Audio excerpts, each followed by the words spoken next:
पापा, आपके अकाउंट्स में 2 लाख रुपए कम है, आपने किसी को दिए हैं क्या? ऐसा कैसे हो सकता है? मैंने तो कोई अमाउंट ट्रांसफर ही नहीं किया। अरे मैंने पूरे पीएफ के पैसे निकिता की शादी के लिए रखे थे बेटा। अरे अब क्या होगा? ऐसा कैसे हो सकता है? आपने यदि किसी को दिए नहीं है तो पैसे कहाँ गए? कहीं हमारे साथ कोई फ्रॉड तो नहीं हो गया? मैं अभी बैंक जाकर पता लगाता हूं। मैनेजर साहब, मैं सच कह रहा हूं, आप मेरा यकीन कीजिए, हमने किसी को भी 2 लाख रुपए नहीं दिए हैं, फिर भी हमारे अकाउंट से पैसे कैसे चले गए? सर आप परेशान मत होइए, मैं अभी आपका अकाउंट चेक करवाता हूँ, सारी बातें पता चल जाएंगी। आइए आइए बैठिए। बैंक मैनेजर अपने लैपटॉप पर अकाउंट नंबर डालकर डिटेल चेक करने लगा। कुछ देर वो ध्यान से लैपटॉप पर देखता है, फिर लैपटॉप ऋतिक की ओर घुमाकर बोला, सर देखिए, आपने 4 बार में 2 लाख रुपए ऑनलाइन ट्रांसफर किए। पहले 35,000, फिर 55,000, फिर एक बार 45,000 और फिर ये देखिए आखिरी में 65,000 रुपए। ये देखिए पूरी डिटेल, डेट और टाइम दोनों ही मेंशन है। मैनेजर के लैपटॉप में पूरी डिटेल देखकर ऋतिक का सर घूम गया। आहा, मैं क्या, आपकी बात सही है, मगर मेरे पापा का अकाउंट किसी भी मोबाइल नंबर से लिंक ही नहीं है, तो ऑनलाइन पेमेंट हो कैसे गई? ऐसा कैसे हो सकता है? इस अकाउंट में तो मोबाइल नंबर लिंक है सर, ये रहा। मैनेजर के कहने पर ऋतिक ने मोबाइल नंबर देखा तो हैरानी से बोला, सर ये नंबर किसका है मुझे नहीं पता, वैसे ये नंबर हमारे अकाउंट से कैसे लिंक हुआ? ऋतिक की बात सुनकर मैनेजर भी चकरा गया और बोला, सर लगता है आपके साथ साइबर क्राइम हुआ है, आपको पुलिस के पास जाना होगा। मैनेजर के कहने पर ऋतिक तुरंत पुलिस स्टेशन पहुंचा। सर अब आप ही हमें बचा सकते हैं, प्लीज, मेरी बहन की शादी है और हमारे सारे पैसे लूट लिए गए हैं, कुछ कीजिए सर, कुछ कीजिए। अरे अरे अरे अरे अरे, जरा शांति से बैठो, बैठो बैठो, ये लो पानी पियो, अब पूरी बात आराम से बताओ, क्या होगी बताओ। इंस्पेक्टर राठौर के समझाने पर ऋतिक कुछ देर खामोशी से बैठ जाता है और फिर उसके बाद ऋतिक ने उन्हें सारी बातें अच्छे से बताई। गजब चालबाजी है भाई, पहली बार सुनने में आ रहा है कि मोबाइल नंबर लिंक नहीं है और उसके बावजूद भी पैसा अकाउंट से गायब हो गया। वाह, क्या तेज लोग हैं यार। तो भैया ऐसा है कि ये मामला साइबर क्राइम का नहीं बल्कि क्राइम का है। आप एक काम करिए, मुझे वो नंबर दीजिए जो आपके अकाउंट से लिंक हो गया है, अब यही नंबर इस पूरे खेल से पर्दा उठाएगा। इंस्पेक्टर राठौर के मांगने पर ऋतिक ने वो नंबर इंस्पेक्टर राठौर को दे दिया। इंस्पेक्टर राठौर ने कामिनी जी की ओर देखकर वो नंबर उनकी ओर बढ़ा दिया। कामिनी जी ने तुरंत वो नंबर लिया और टेलीकॉम डिपार्टमेंट से उस नंबर के ओनर का पता किया। नंबर एक सब्जी वाले का निकला। राठौर कामिनी जी के साथ तुरंत सब्जी वाले के पास पूछताछ के लिए पहुंच गए। हाँ सब्जी वाले भैया, हाँ भाई साहब, महाराज जरा ये नंबर बा तो देखो, ये तुम्हारा है का? है कैसन बात कर रहे हैं बाबूजी, रोड पर सब्जी बेचता हूँ, 2 वक्त का खाना ठीक तरह से नसीब हो ही जाए, वो है हमारे लिए बड़ी बात है। अरे ना हमारे पास कोनो फोन है और ना ही कोई नंबर, अरे ये सब तो अमीरन का चोचला है बाबूजी, हम कहाँ। इंस्पेक्टर राठौर को उसकी बात पर यकीन नहीं हुआ, इसीलिए इंस्पेक्टर राठौर ने अपने 2 आदमियों को सब्जी वाले के पीछे लगा दिया। उन लोगों ने भी आकर बताया कि वो तो बहुत ही गरीब इंसान है, सब्जी वाला अपनी जरूरतें भी पूरी नहीं कर पा रहा है। अब इंस्पेक्टर राठौर सोच में पड़ गए, क्योंकि ये क्राइम बहुत सोच समझ कर किया गया था। तो कामिनी जी, अब सीधा मैनेजर साहब को बुलवाइए आप, अब तो उनसे ही पूछताछ करनी होगी, बुलवाइए। इंस्पेक्टर राठौर के बुलाने पर मैनेजर वहां पर आ गए। बताइए सर, मैं आपकी क्या मदद कर सकता हूँ? देखिए, आपके बैंक के खिलाफ एक FIR दर्ज हुई है, तो उसी सिलसिले में आपको यहाँ बुलाया है। मुद्दा ये है साहब, अब इस पूरे कांड में आपके बैंक का अंदर वाला भी कोई शामिल है। क्योंकि अकाउंट किसी और का, मोबाइल नंबर किसी और का, लिंक कैसे हो गया मैनेजर साहब? हैं? कैसे हो गई इतनी बड़ी लापरवाही? अब सर मैं मानता हूँ कि हमारे स्टाफ से गलती हो गई, मगर प्लीज सर इस बात को यहीं दबा दीजिए, और वरना हमारे बैंक की बहुत बदनामी हो जाएगी। आपके बैंक की बदनामी किसी के जीवन भर की जमा पूंजी से ज्यादा बढ़कर नहीं है मैनेजर साहब। आप जल्दी अपने बैंक का इंटरनल ऑडिट कीजिए और ऐसे छोटे मोटे खातों में लिंक्ड नंबर की पूरी तरह से जांच कीजिए। आशा है आप हमारी जांच में पूरा सहयोग देंगे ना? सर, हम लोग जनता की सेवा के लिए ही हैं। आपकी मदद करके हमें खुशी होगी। इसी खुशी में एक और बात सुनिए, आपकी टीम के साथ हमारी टीम लीडर कामिनी जी भी आपके साथ रहेंगी, है ना? कामिनी जी बैंक मैनेजर और एक सीए मिलकर बैंक का इंटरनल ऑडिट कर रहे थे। तभी एक व्यक्ति उनसे मिलने आया और उसने भी अपने अकाउंट से 1.5 लाख रुपए गायब होने की शिकायत दर्ज कराई। मैनेजर ने तुरंत उसका अकाउंट चेक किया और अकाउंट से लिंक मोबाइल नंबर उस व्यक्ति को बताया, तो उस व्यक्ति ने भी साफ मना कर दिया कि ये नंबर उसका नहीं है। अब मैनेजर भी परेशान हो गया था क्योंकि ये उसके बैंक का दूसरा केस सामने आया था जिसमें एक और अकाउंट होल्डर के साथ सेम फ्रॉड हुआ। उन्होंने तुरंत इंस्पेक्टर राठौड़ को इस बारे में बताया। वो नंबर चेक किया गया तो वो नंबर बैंक के प्यून के नाम से रजिस्टर था। इंस्पेक्टर राठौड़ और मैनेजर ने जब बैंक के प्यून को बुलाकर पूछताछ की तो वो नंबर उसका नहीं था। इंस्पेक्टर राठौड़ और मैनेजर दोनों हैरान परेशान होकर एक दूसरे की ओर देख रहे थे। अब तो ये बात साफ है कि इसमें बैंक का कोई बड़ा अधिकारी मिला हुआ है। क्यों मैनेजर साहब, कहीं आप तो इन सब में शामिल नहीं है? सर, ये आप कैसी बातें कर रहे हैं? मुझे तो इस बारे में कुछ पता ही नहीं है। वाह मैनेजर साहब वाह, आपके नाक के नीचे इतना बड़ा स्कैम हो गया और आपको कुछ पता ही नहीं है। सुनिए, अब तुरंत आपके सारे बैंक अकाउंट से लिंक नंबर की जांच करिए। वो उसके ओनर के हैं या नहीं है पता करिए आप, और जो मोबाइल नंबर उसके ओनर के नहीं है उस अकाउंट को कुछ समय के लिए सीज कर दीजिए। और कामिनी जी, आप एक लिस्ट बनाइए जिनके भी अकाउंट से इस 1 साल में पैसे निकाले गए हैं, किस अकाउंट में गए हैं और कहां से ट्रांसफर हुए हैं, सबकी लिस्ट बनाइए। इसके अलावा ओ मैनेजर साहब, इधर देखिए, आप आपके बैंक के वॉलेट में कब कब चेकिंग होती है और कितने लोग होते हैं वो बताइए आप। ये आप कैसी बातें कर रहे हैं सर? अकाउंट सीज कर दीजिए। अरे मेरे बैंक का नाम खराब हो जाएगा सर। गजब आदमी हो यार आप, आपको आपके नाम की पड़ी है और यहाँ लोगों की मेहनत का पैसा जो खतरे में है उसका क्या? जो पूछा है उसका ठीक ठीक जवाब दीजिए आप, बताइए। अब देखिए सर, मैं महीने में पहले रविवार को अकेले ही आकर पूरे बैंक को अच्छे से चेक करता हूँ, वॉल्ट और सिक्योरिटी दोनों। और वैसे भी पैसे ना तो वॉल्ट से चोरी हुए हैं ना ही सिक्योरिटी तोड़ के। हाँ, वो हमें भी पता है, लेकिन क्राइम को हर एक एंगल से इन्वेस्टिगेट करना पड़ता है। वैसे थैंक यू कोऑपरेट करने के लिए। इसके बाद इंस्पेक्टर राठौड़ के कहने पर जब जांच की गई तो कई सारे ऐसे अकाउंट हैं जिन पर अलग अलग लोगों के नंबर लिंक थे। ये नंबर भी ऐसे लोगों के नाम पर रजिस्टर थे जो कभी मोबाइल भी अफोर्ड नहीं कर सकते थे। मगर सबसे बड़ा सवाल था कि इन सब के पीछे किसका हाथ है। जांच के बाद एक पुलिस वाला राठौड़ के पास एक रिपोर्ट लेकर आता है और उनको देकर चला जाता है और राठौड़ रिपोर्ट को पढ़ने लगते हैं और कुछ सोच रहे होते हैं। तभी कामिनी जी राठौड़ को परेशान देखकर कहती हैं, सर, आपको क्या लगता है इस पूरे वारदात के पीछे किसका हाथ होगा? क्योंकि जो कोई भी है वो बहुत बड़ा मास्टरमाइंड है। इतनी सफाई से क्राइम किया है कि कोई क्लू ही नहीं है।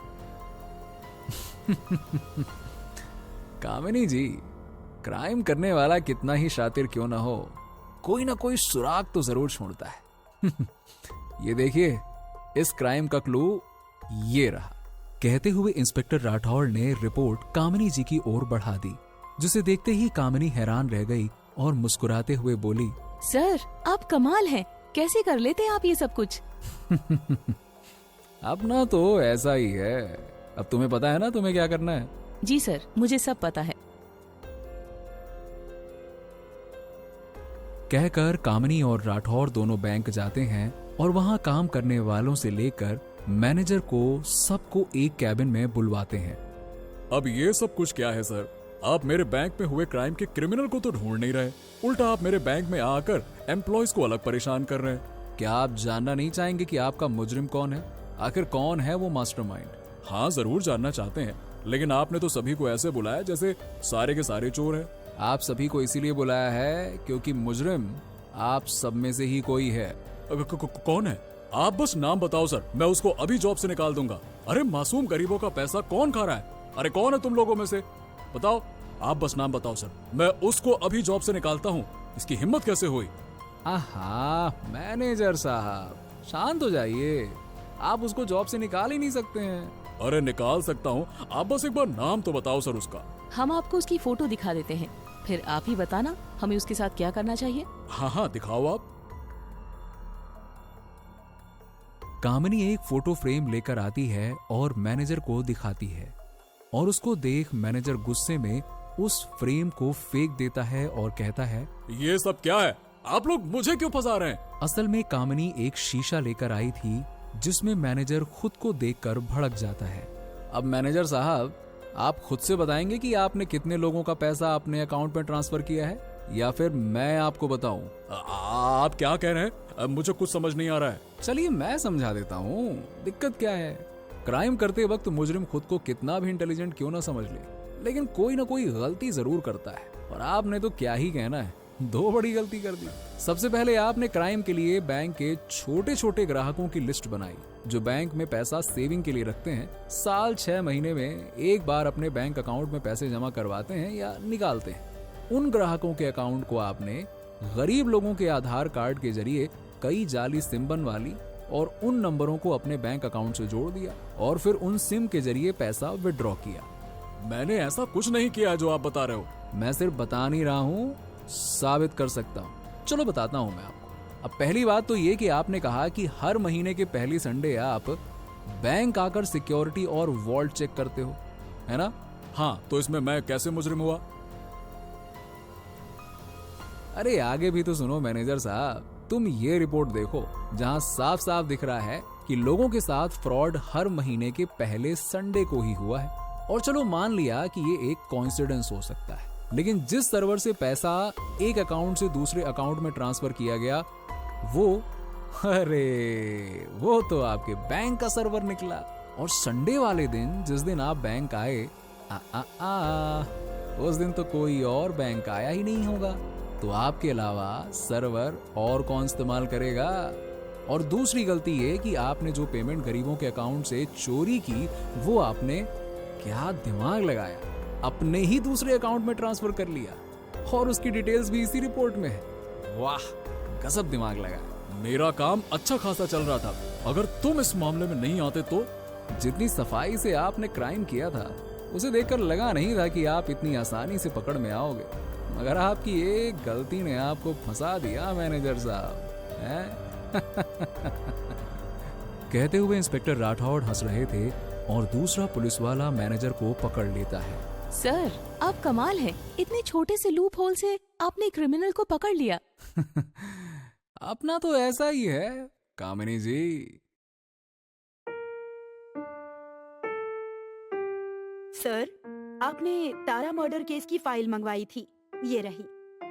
इंस्पेक्टर साहब, मैं लुट गई, बर्बाद हो गई। लुट गई मैं।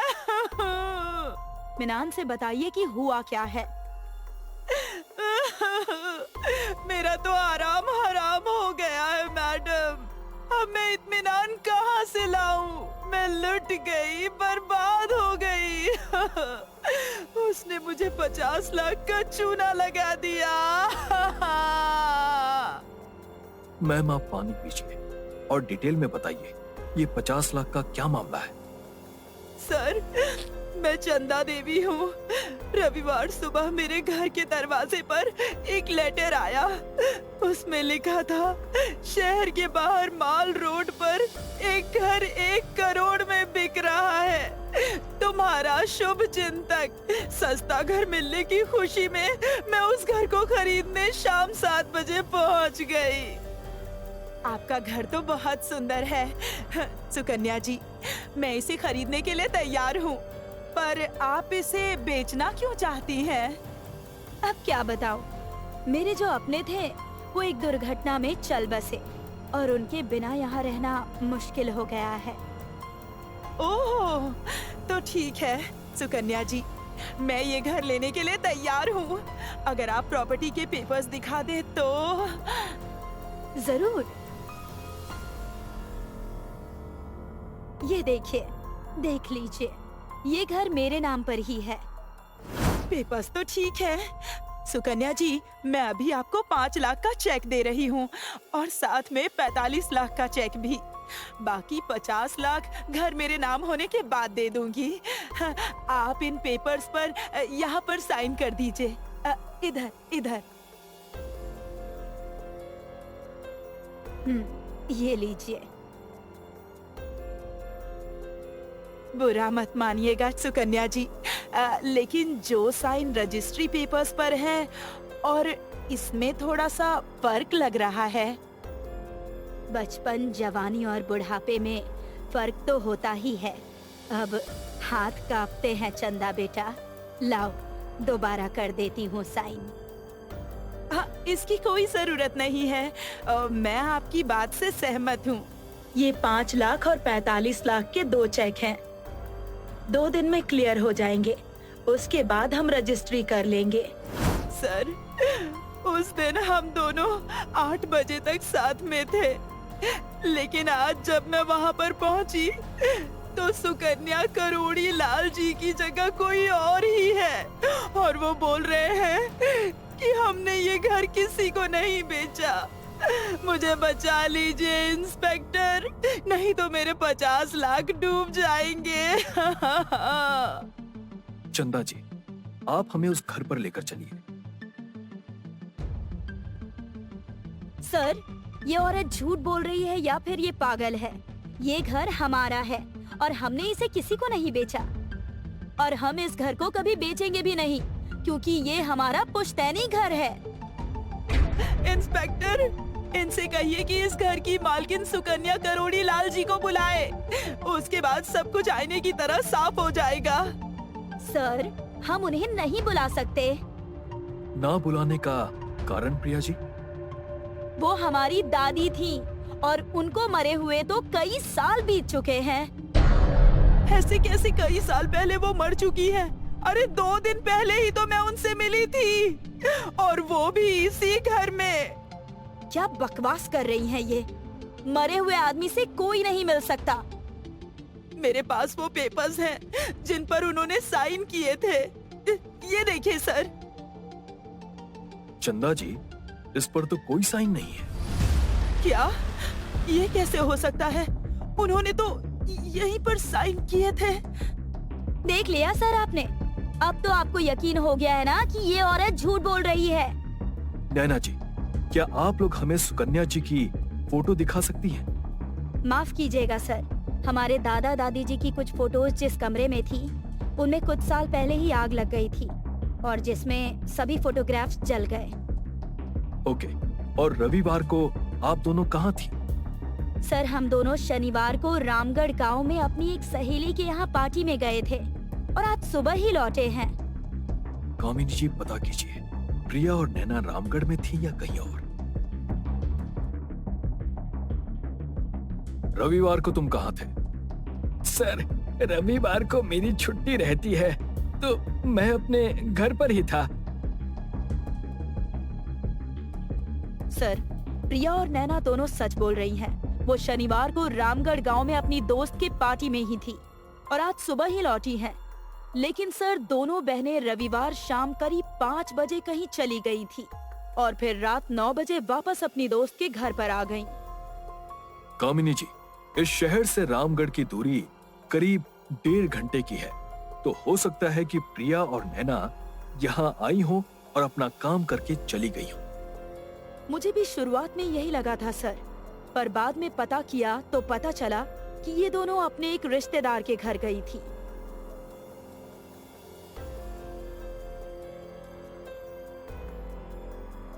नहीं सर, हम इस औरत को नहीं पहचानते।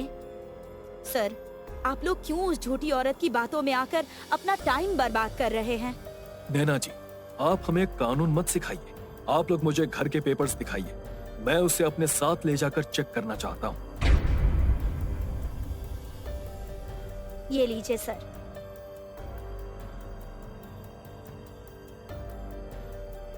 कामिनी जी, इन पेपर्स को और जो चंदा जी के पेपर्स हैं, उनको जांच के लिए लैब भेजिए। Yes sir.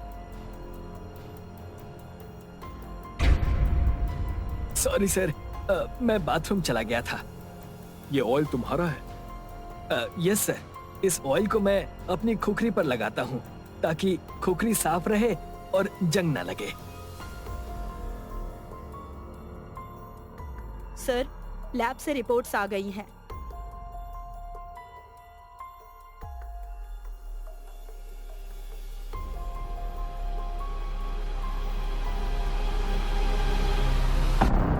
कामिनी जी, देखा आपने चमत्कारी पेन का कमाल। सर, ये तो सचमुच चमत्कार हो गया। आपने जो भी लिखा सब गायब हो गया। इसका मतलब सर, चंदा जी को इसी तरह से ठगा गया है। हाँ कामिनी जी, मुझे पता चल गया है कि वो ठग जादूगर कौन है। हमें तो पता चल चुका है कि चंदा जी को तूने ही ठगा है। अब ये सच तू भी अपने मुंह से स्वीकार कर ले तो अच्छा होगा। वैसे इस धोखाधड़ी में अकेला तो होगा नहीं, क्योंकि तू इतना अक्लमंद तो है नहीं। और इससे पहले कि मेरा डंडा बोल पड़े, अपने साथियों का नाम भी पक दे। बोल, कौन कौन शामिल है इस ठगी के खेल में? बोल। सर, वो मैं और वो मेरी।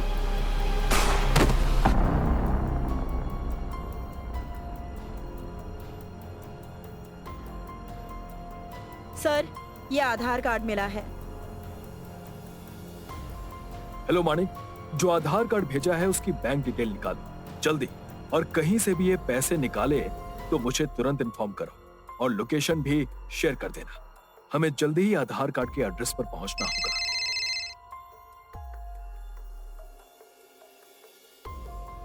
मुजरिम अभी अभी गोली रोड के बीना बैंक एटीएम से पैसे निकालने की कोशिश कर रहा है। वो भागे उससे पहले ही हमें उसे पकड़ना होगा। आइए देवकी जी, ओह सॉरी, सुकन्या करोड़ी लाल जी, आइए। देवकी, मुंह बंद रखने से तुम बेगुनाह नहीं बन जाओगी। तुमने अपने ही पति का खून किया है और तुम्हें सच्चाई बतानी पड़ेगी। बोलो, खून क्यों किया तुमने? बोलो। सर, मैं चंदा मैम को पहले से जानती थी, क्योंकि मैं कुछ साल पहले तक उनके घर में काम किया करती थी और उनके सेक्रेटरी मनीष से भी मेरी पहचान थी। उसी ने चंदा को ठगने का प्लान बनाया था। इस काम में मेरा पति बहादुर भी शामिल था, लेकिन 1 करोड़ सुनकर मेरे मन में लालच आ गया और मैंने सबको ठगने की प्लानिंग कर ली। अपने पति को क्यों मारा? वो आप लोगों के सामने मुंह ना खोल दे, इसीलिए उसे मार दिया। लालच बुरी बला है देवकी, और इसी लालच ने तुम्हें खूनी बना दिया। अब ना तुम्हारे हाथ में पैसे हैं, ना पति, ना सुकून भरी जिंदगी। अब तुम्हें मिलेगी तो सिर्फ फांसी। और मनीष, तुम्हारी धोखाधड़ी की वजह से एक कत्ल हुआ है, तुम्हें तो उम्र कैद होगी। एक हाथ जो खून से लथपथ है और वो दीवार पर कुछ लिखने की कोशिश कर रही है। अगले दिन इंस्पेक्टर राठौर को कॉल आता है। यस, एक अनजान आदमी की आवाज आती है। सर, हमारे पड़ोस के घर में एक खून हुआ है, आप प्लीज जल्दी से आ जाइए। इंस्पेक्टर राठौर और कामिनी वारदात की जगह पर पहुंचते हैं। वहां एक लड़की की लाश पड़ी हुई है। उसके पेट में चाकू से वार किया गया था और दीवार पर खून से दीप लिखा हुआ था। इंस्पेक्टर राठौर ने लाश को पोस्टमार्टम के लिए भेज दिया। गुंजन की मां को अपनी बेटी को इस हालत में देख सदमा लग गया और वो अपनी सुध बुध खो बैठी थी। गुंजन की पड़ोसियों ने बताया कि गुंजन और विवेक नाम के लड़के की शादी तय हुई थी। पुलिस को ये बात बहुत अजीब लगी कि जिस लड़की के साथ शादी होने वाली थी, उसका खून होने के बाद भी वो लड़का या उसके घर का कोई भी सदस्य ये देखने के लिए क्यों नहीं आया। पुलिस ने विवेक और उसके घर वालों का पता लगाया और विवेक को थाने में बुलाया। हाँ सर, ये बात सच है कि मेरी और गुंजन की शादी तय हुई थी और 1 महीने बाद हमारी शादी भी थी, लेकिन किसने सोचा था कि ये सब हो जाएगा। अब हमें सब सच सच बताना, तुम और गुंजन कैसे मिले थे और तुम दोनों का रिश्ता कैसा था। विवेक ने बताया कि अरे, आप आ गए। आइए आइए, मैं कब से आप सबका इंतजार कर रही हूँ। आइए बैठिए। गुंजन की मां ने विवेक के घर वालों को बैठने के लिए कहा और उन्होंने गुंजन को आवाज लगाई। किचन से गुंजन हाथ में चाय का ट्रे लेकर आई। गुंजन को देखते ही विवेक को गुंजन पसंद आ गई।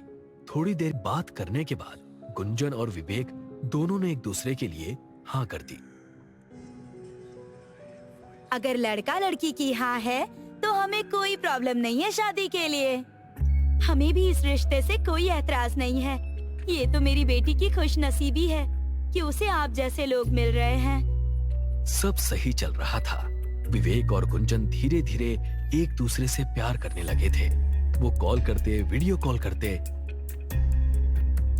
कभी कभी बहाने बनाकर साथ में घूमने चले जाते, अपने फ्यूचर के बारे में प्लानिंग करते, मानो कि वो दोनों एक दूसरे के लिए ही बने हो। सर, मैं गुंजन को मन ही मन अपनी पत्नी मान चुका था। मैं उससे सच में प्यार करने लगा था। अगर तुम सच में उससे प्यार करने लगे थे तो उसकी मौत की खबर सुनकर आए क्यों नहीं? सर, मैं वापस तब आता ना जब मुझे इसके बारे में कुछ पता होता। सर, मेरे एक रिलेटिव की शादी थी, इसलिए मैं अपने परिवार के साथ आउट ऑफ टाउन था। हम सब आज ही घर आए हैं। विवेक ने बताया कि वो अपने परिवार के साथ पिछले एक हफ्ते से बाहर था। वो गुंजन को भी अपने साथ लेकर जाना चाहता था, लेकिन गुंजन नहीं मानी। पुलिस ने विवेक के बताए अनुसार इंक्वायरी की। सर जी, हमने विवेक के बारे में इंक्वायरी की और वो सच बोल रहा है। वो पिछले एक हफ्ते से अपने परिवार के साथ आउट ऑफ टाउन था। ये तो ठीक है लालू साहब, पर ये दीप की स्टोरी कुछ समझ में नहीं आ रही है। गुंजन पूरा नाम तो नहीं लिख पाई, लेकिन कोई ना कोई सबूत तो छोड़ा ही होगा। हमें अपनी तलाश जारी रखनी होगी। इंस्पेक्टर राठौड़ ने कुछ पुलिस वालों को गुंजन के घर की तलाशी लेने के लिए भेज दिया और उसके बाद एक चौंकाने वाली बात सामने आई। घर में चोरी के कोई निशान नहीं थे, ना ही घर में किसी के जबरदस्ती घुसने के निशान थे और ना ही घर में कोई चोरी हुई थी। ये सारी बातें इस केस को और भी उलझा रही थी। कुछ दिनों के बाद गुंजन की माँ को होश आने लगा और वो जोर जोर से रोने लगी। कामिनी ने उनको संभाला और उनसे पूछताछ की। साहब, हम तो गरीब लोग हैं, हमारा कौन दुश्मन हो सकता है? हमारे तो कोई रिश्तेदार भी नहीं है। हम माँ बेटी ही एक दूसरे का सहारा थे। आपको किसी पर शक है क्या? कोई गुंजन का पुराना बॉयफ्रेंड या उसे परेशान करता हो, ऐसा कोई? गुंजन की माँ ने बताया कि कुछ दिन पहले उनके घर की लाइट खराब हो गई थी, इसीलिए उन्होंने एक इलेक्ट्रिशियन को बुलाया था। काम खत्म करने के बाद वो पैसे ज्यादा मांगने लगा। गुंजन ने मना कर दिया था और इस बात से वो इलेक्ट्रिशियन बहुत ज्यादा गुस्से में आ गया था।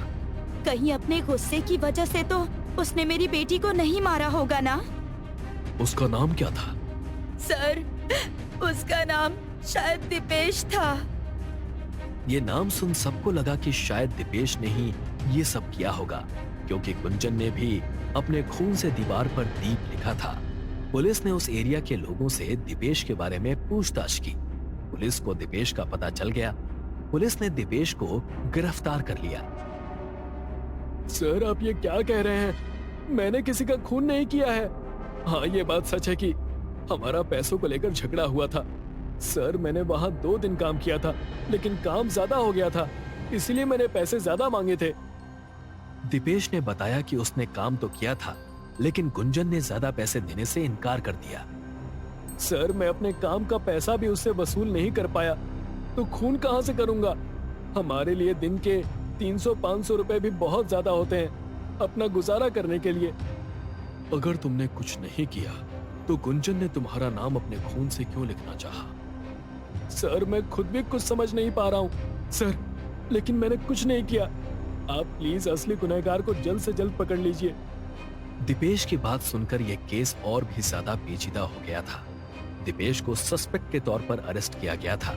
फिर दीपेश ने एक चौंका देने वाली बात पुलिस को बताई। उस बात से केस के सारे धागे ही खुल गए। सर, मैंने कुछ नहीं किया है सर।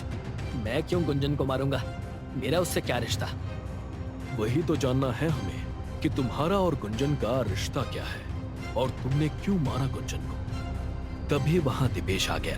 दीपेश ने सनी को पहचान लिया।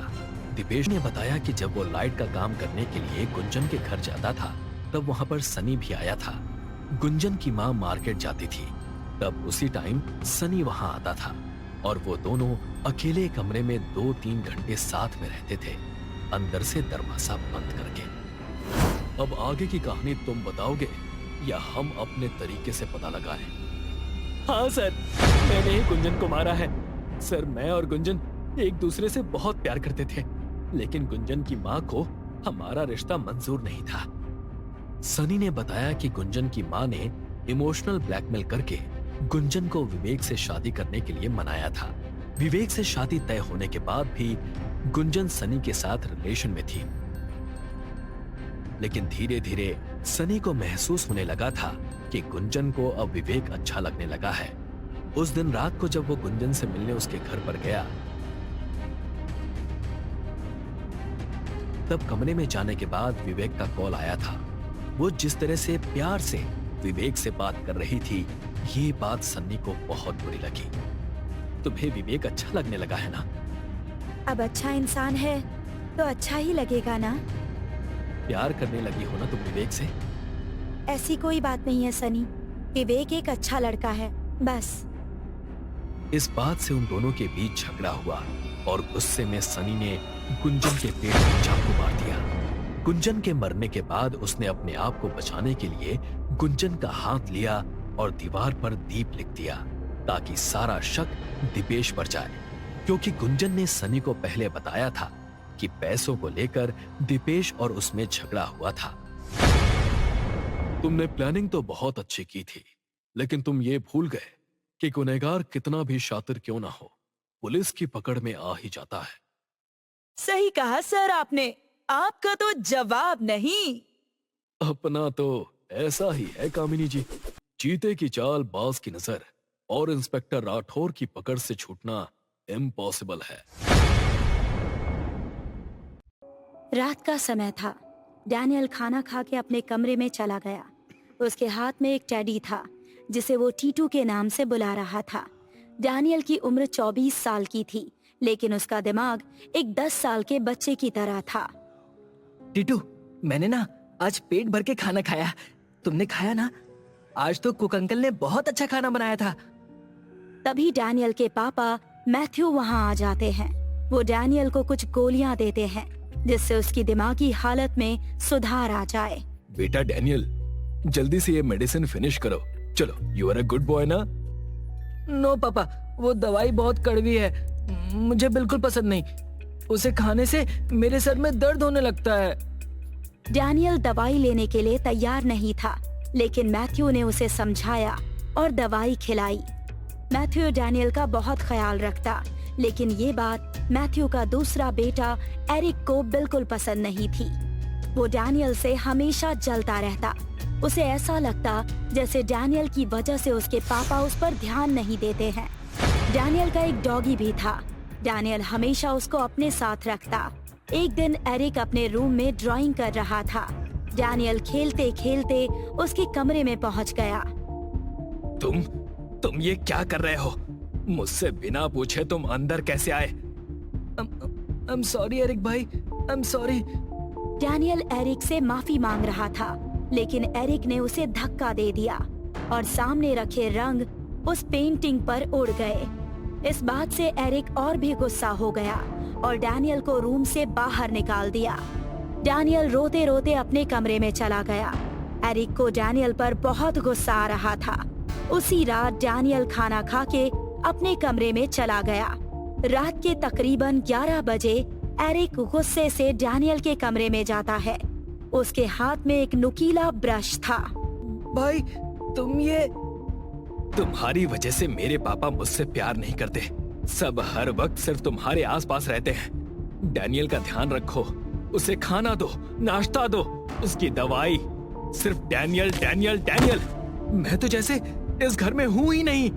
आज जब तुम मेरे कमरे में आए थे और मेरी पेंटिंग खराब की थी, तब मुझे ऐसा लगा था जैसे।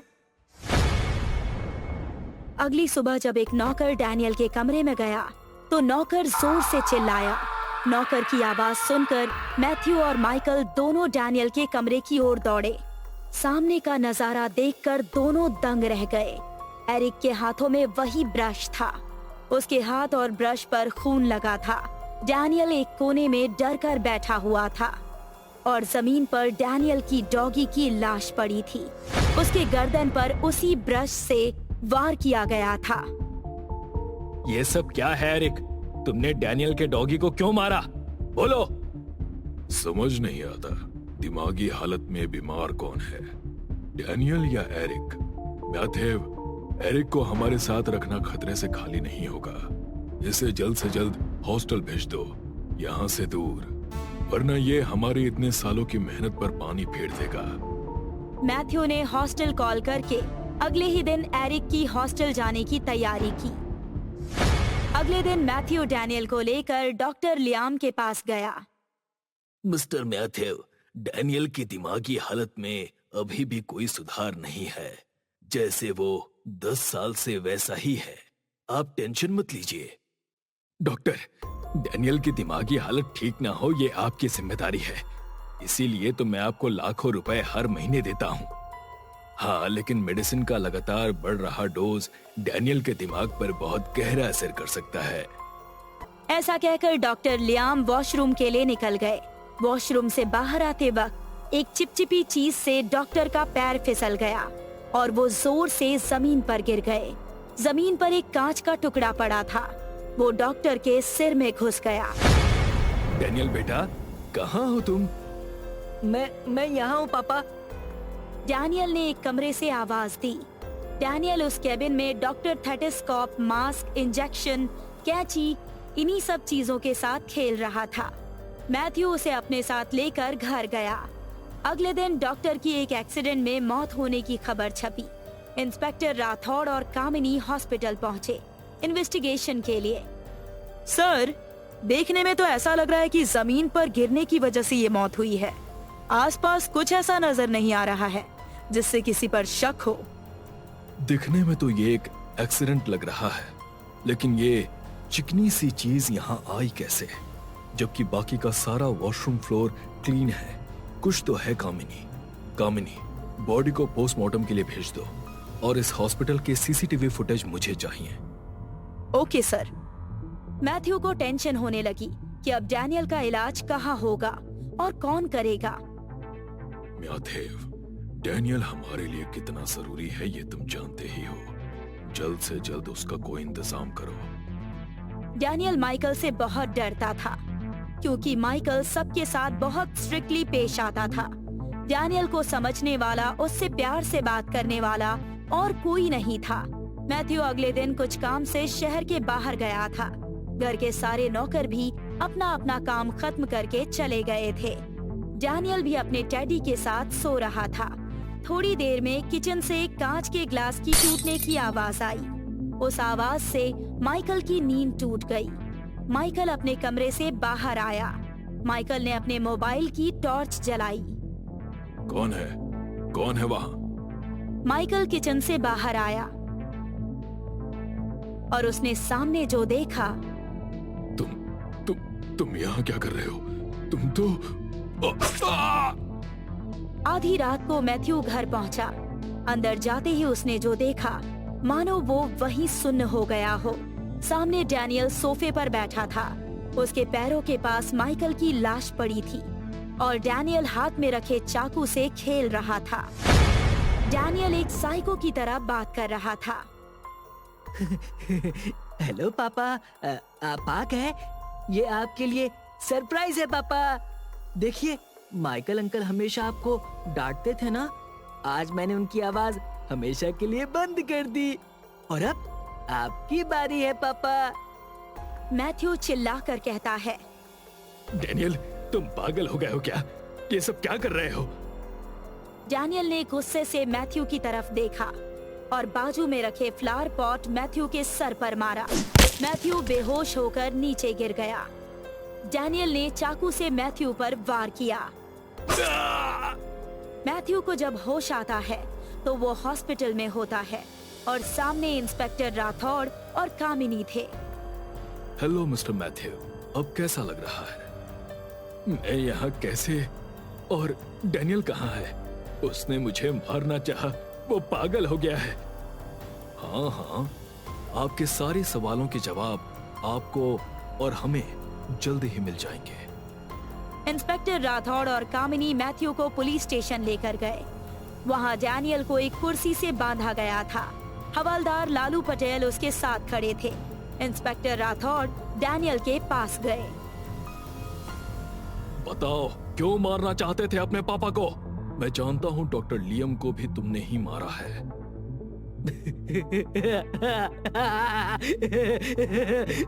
बस इतनी सी खबर निकाल ली तुमने राठौर। मुझे तो लगा था कि तुम बहुत चालाक हो, लेकिन नहीं। अब सुनो, मेरे डॉगी को भी मैंने ही मारा था। डैनियल ने बताया कि जब एरिक गुस्से में उसके कमरे में आया था और उसे मारने की कोशिश की थी, तब डैनियल ने उसे जोर से धक्का दिया और उसे जमीन पर गिरा दिया। क्या हुआ एरिक भाई? आप जमीन पर कैसे गिर गए? आपको तो मुझे मारने का मन हो रहा है ना? मैं बताऊं? आपके मन में मुझे ऐसे मारने का ख्याल आ रहा है ना? ऐसे मारने का? और डॉक्टर लियम को कैसे मारा? डॉक्टर लियम को मारना मेरे लिए बहुत आसान था। जब वो मुझे चेक कर रहे थे, तब मैंने घड़ी देखी थी। उनके ब्रेकफास्ट में 10 मिनट बाकी थे। मैं जानता था कि ब्रेकफास्ट से पहले डॉक्टर लियम वॉशरूम जरूर जाएंगे, फ्रेश होने के लिए। इसीलिए जब वो मेरे प्यारे पापा से बात कर रहे थे, तब मैं वहाँ से निकलकर पहले वॉशरूम गया और वहाँ फ्लोर क्लीन करने के लिए जो चिपचिपा लिक्विड था, वो मैंने जमीन पर डाल दिया। डॉक्टर लियम जैसे ही वॉशरूम में गए, उनका पैर फिसला और वो गिरकर मर गए। अपने बड़े पापा को भी मैंने ही मारा था। लेकिन तुम ये सब कर क्यों रहे हो? क्योंकि सब मुझे अपने हिसाब से चलाते हैं, जो कि मुझे बिल्कुल पसंद नहीं था। मेरे पापा और बड़े पापा ने मुझे सिर्फ इसलिए जिंदा रखा क्योंकि सारी प्रॉपर्टी मेरे नाम है। मुझे पागल बनाने की कोशिश की ताकि सारे डिसीजन लेने की अथॉरिटी उन्हें मिल जाए, और मुझे पागल करने में डॉक्टर लियम ने इनका साथ दिया। इसीलिए मैंने सबको मार डाला। डैनियल की बात सुन राठौड़ ने डैनियल के पिता को गिरफ्तार कर लिया और साथ ही डैनियल को एक साइकियाट्रिक के हवाले कर दिया। वाह सर, आपने तो कमाल कर दिया। लेकिन सर, आपको इस पर शक कैसे हुआ? राठौड़ ने बताया कि जब उसने हॉस्पिटल के सीसीटीवी फुटेज को चेक किया, तब डैनियल से पहले एक कर्मचारी वॉशरूम को साफ करके बाहर निकला था और उसके बाद डैनियल वहां गया। अंदर जाते वक्त तो वो एक बच्चे की तरह लगा, लेकिन बाहर आते वक्त उसके ताव बदल चुके थे। और उसके बाद डॉक्टर लियाम वॉशरूम गए और जब मैंने सफाई कर्मचारी से बात की तो उसने बताया कि उसने सफाई अच्छे से की थी, लेकिन पता नहीं वहाँ पर वो चिपचिपा लिक्विड कहाँ से आ गया। बस तभी मेरा शक डैनियल की तरफ गया और मैंने उस पर नजर रखनी शुरू कर दी। वाह सर, आपका जवाब नहीं। अपना तो ऐसा ही है कामिनी। इंस्पेक्टर राठौर और कामिनी पुलिस स्टेशन में अपना काम कर रहे थे, तभी वहां लालू पटेल आता है। Good morning sir ji. Good morning madam ji. Good morning Lalu Patel. Very good morning Lalu साहब। कहिए, आज क्या प्लान है आपका? वो प्लान तो कुछ नहीं मैडम जी, बस सबके लिए चाय लाया हूँ। वाह लालू पटेल जी, आपने तो दिन बना दिया। सब चाय पी रहे थे। लालू पटेल ने टीवी ऑन किया। टीवी में खबर दिखी कि शहर में एक खतरनाक बीमारी फैली है, जिससे बच्चे बीमार हो रहे हैं। इनमें ज्यादातर बच्चों ने बताया कि स्कूल से छूटने के बाद से ही उनके पेट में दर्द होने लगता है। अब ये क्या नया हंगामा खड़ा हो गया सर? ये कौन सी बीमारी ने जन्म लिया है जो बच्चों पर हावी हो गई है? कामिनी, इस बीमारी के बारे में WHO ने कोई रिपोर्ट दी है? नहीं सर, कोई रिपोर्ट नहीं मिली है। कल तक तो सब कुछ ठीक था, अब अचानक से ये कौन सी बीमारी आ गई? इंस्पेक्टर राठौर और कामिनी पुलिस स्टेशन से बाहर निकल ही रहे थे कि बाहर मीडिया ने अपनी भीड़ जमा ली और हर कोई सवाल करने लगा। सर, शहर में ये जो अचानक बीमारी फैली है, उसके बारे में आप क्या कहना चाहेंगे? सर, क्या इस बीमारी के बारे में हेल्थ ऑर्गेनाइजेशन से कुछ इंफॉर्मेशन आई थी? देखिए, इस बारे में हमें अब तक कोई रिपोर्ट नहीं मिली है, लेकिन हम जल्द से जल्द इस बात की जड़ तक जाएंगे। मीडिया को जवाब देकर कामिनी और इंस्पेक्टर राठौर अपनी गाड़ी से निकले। कामिनी, क्या लगता है तुम्हें, सारे बच्चे अचानक कैसे बीमार हुए होंगे? सर, मुझे तो लगता है कि जरूर बच्चों ने स्कूल में कुछ खाया होगा, तभी ऐसा कुछ हुआ है। कामिनी, अगर खाने की बात होती तो शायद किसी एक स्कूल में ऐसी प्रॉब्लम होती, पर यहाँ तो सारे स्कूल्स में ऐसा हुआ है। यही तो समझ में नहीं आ रहा है सर, एक साथ कैसे सारे बच्चे बीमार हो सकते हैं। मुझे तो लगता है सर कि ये किसी ने जानबूझकर किया है। हम सिर्फ अंदाजे पर नहीं चल सकते कामिनी, हमें सच्चाई तक पहुंचना होगा, वो भी जल्द से जल्द। हजारों बच्चों की जिंदगी का सवाल है।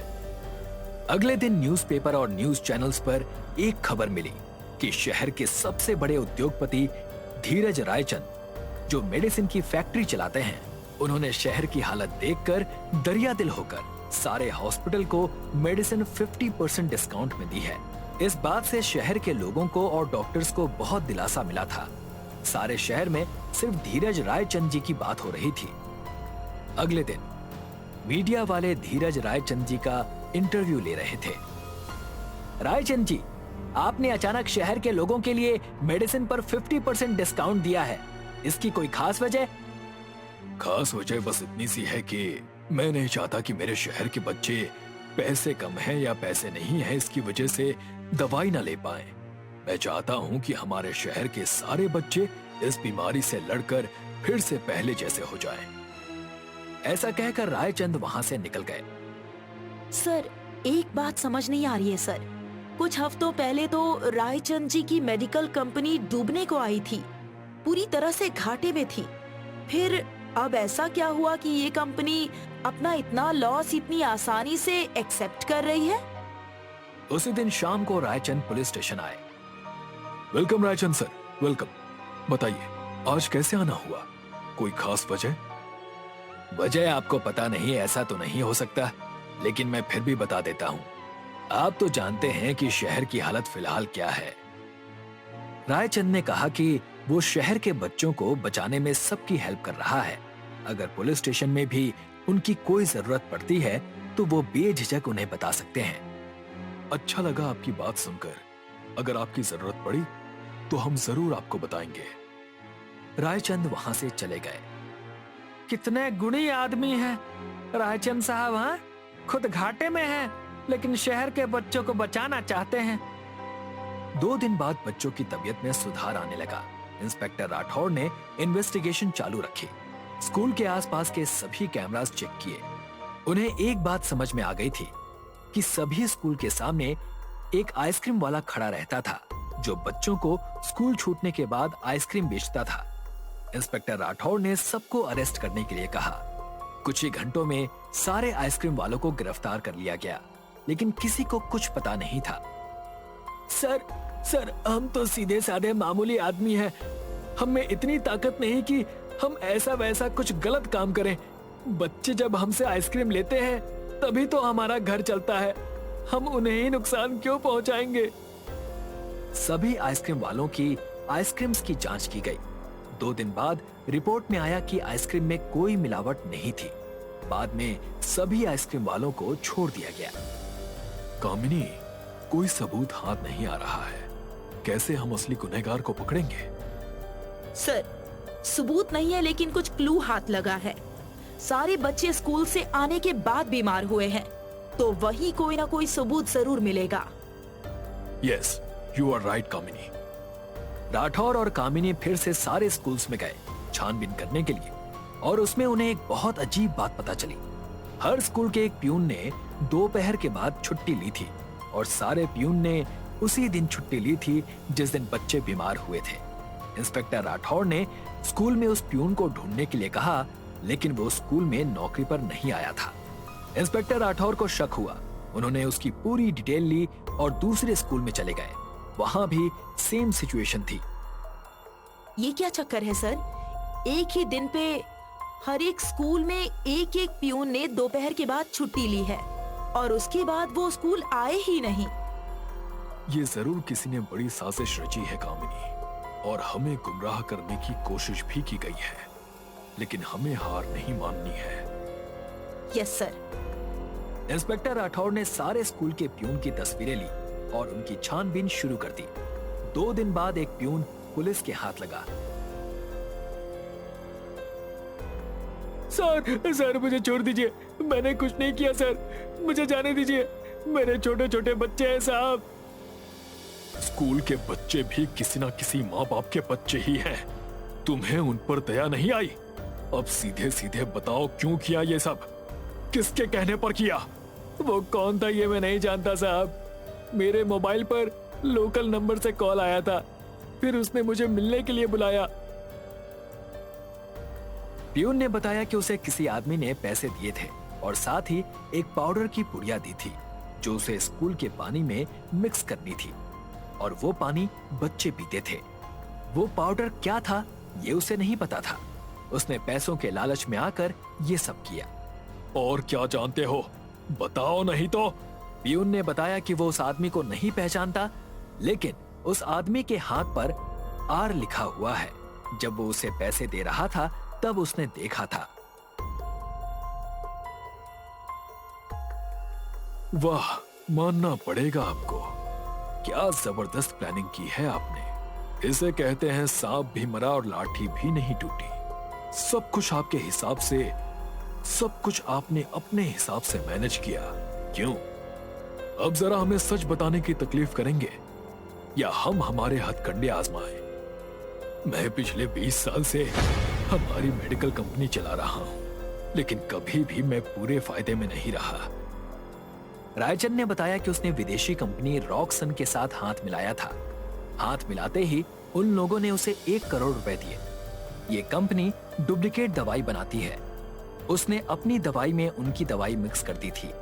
इसी वजह से वो दवाइयों पर 50% की छूट दे रहा था और बच्चों को बीमार करने के लिए रायचंद ने ही प्यून को पैसे दिए थे ताकि बच्चे बीमार हों और रायचंद कंपनी की दवाइयों की सेल ज्यादा से ज्यादा हो। ये सब मैंने पैसों के लालच में आकर किया, मुझे माफ कर दीजिए सर।